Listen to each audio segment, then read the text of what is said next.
We are going to learn one of the most important trends in the periodic table, how atomic radius changes.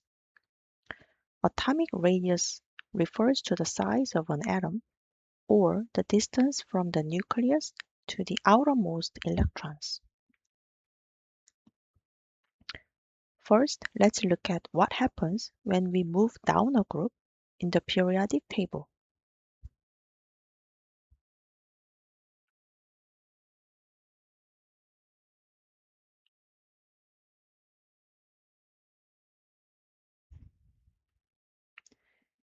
As we move down the same column, the number of energy levels increases.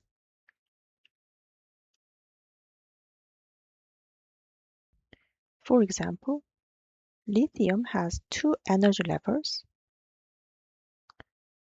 while sodium has 3 energy levels. When a new energy level is added, the valence electrons are placed in a shell that is farther away from the nucleus. Therefore, as we move down a group, more energy levels lead to a larger atomic radius.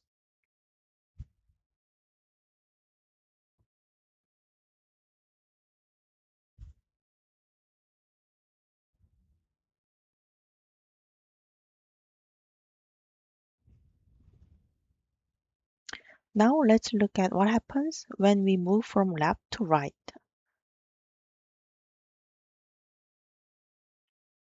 Across the same period.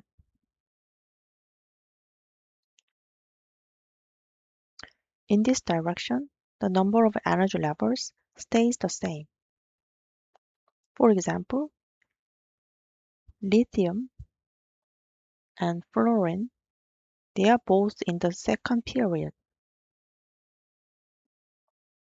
So their valence electrons are located in the same energy level. Then why does the atomic radius become smaller from left to right? The reason is effective nuclear charge. The inner electrons act as a shield.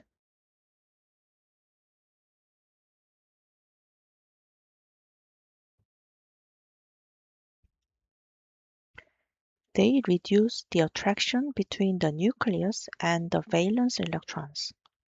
Let's compare lithium and fluorine. Lithium has 3 protons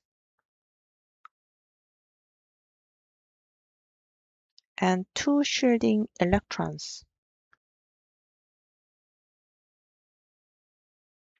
Using a simple estimate, 3 protons minus 2 shielding electrons gives an effective nuclear charge of about +1. This means lithium's valence electron experiences a relatively weaker pull from the nucleus.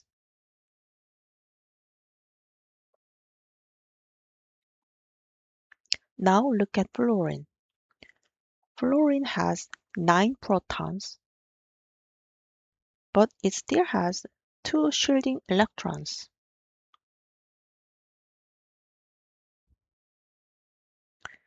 Using the same simple estimate, 9 protons minus 2 shielding electrons gives an effective nuclear charge of about +7. The number of shielding electrons stays the same, but the number of protons increases. As a result, the nucleus attracts the valence electrons more strongly.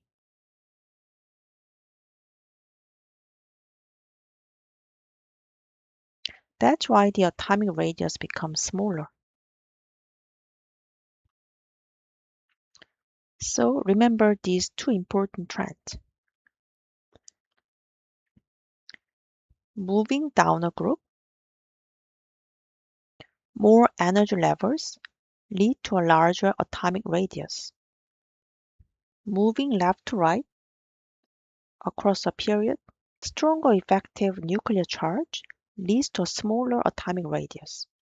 Once you understand energy levels, shielding, an effective nuclear charge, the trends in the periodic table become much easier to predict.